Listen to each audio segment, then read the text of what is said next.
भयभीत आदमी शांत रह ही नहीं सकता। उसके भीतर ही कंपन जारी है। वो रुष्ट होने को तत्पर है। वो छोटी छोटी बातों से दुखी होता है, बड़ी क्षुद्र बातों से दुखी होता है। तुमने कभी सोचा कैसी छोटी छोटी बातें तुम्हें दुखी कर जाती हैं? बात ही क्षुद्र मात्र की है। तुम सोचोगे तो खुद ही हंसोगे। पत्नी को चाय लाने में 5 मिनट की देरी हो गई कि बस तुम रुष्ट हो गए, और ऐसे रुष्ट हो गए कि शायद रोष दिन भर रहे। लोग कहते हैं बिस्तर के गलत होने से उतर गए। गलत से भी उतर गए हो तो उतर गए, खत्म हुआ। मगर अब दिन भर वो जो बिस्तर के गलत कोने से उतर गए, वो दिन भर पीछा कर रहा है। किसी आदमी ने नमस्कार ना किया कि दिन भर छाया की तरह कांटा चुभता रहता। कोई आदमी देख के हंस दिया, रुष्ट हो गए। ऐसे छुई मुई, ऐसे दीन होकर संभव नहीं है कि तुम कभी आत्मावान हो सको। जरा देखो भी तो किन बातों पर रुष्ट हो रहे हो। इन बातों में कोई सार भी है?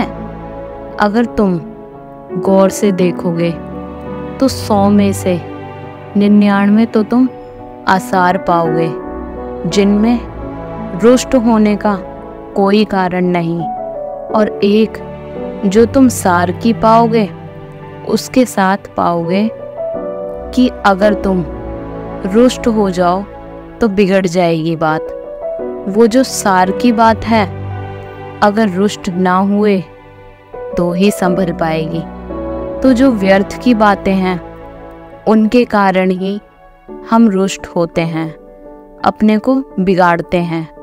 और जो सार्थक बातें हैं, रुष्ट होकर उन बातों को बिगाड़ लेते हैं।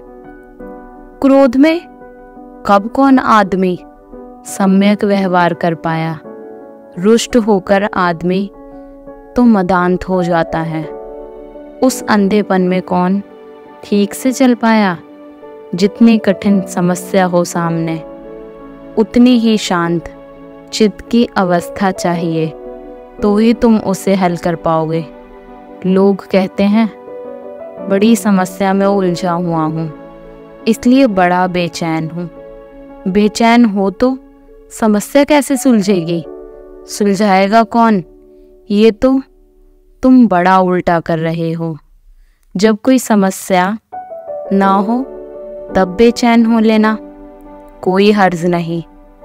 जब समस्या हो तब तो बड़े चैन में हो जाओ, तब तो बड़े शांत हो जाओ, क्योंकि हल तो तुम्हें करना है।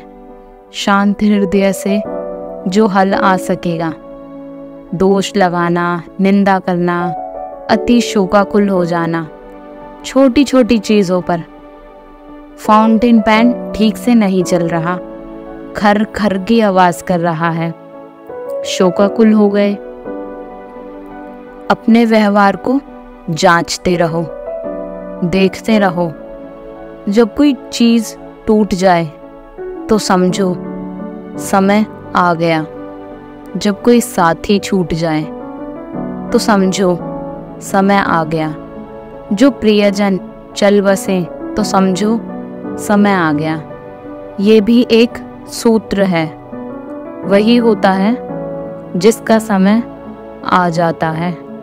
धीरे धीरे कोई भी चीज़ फिर शोकाकुल ना करती।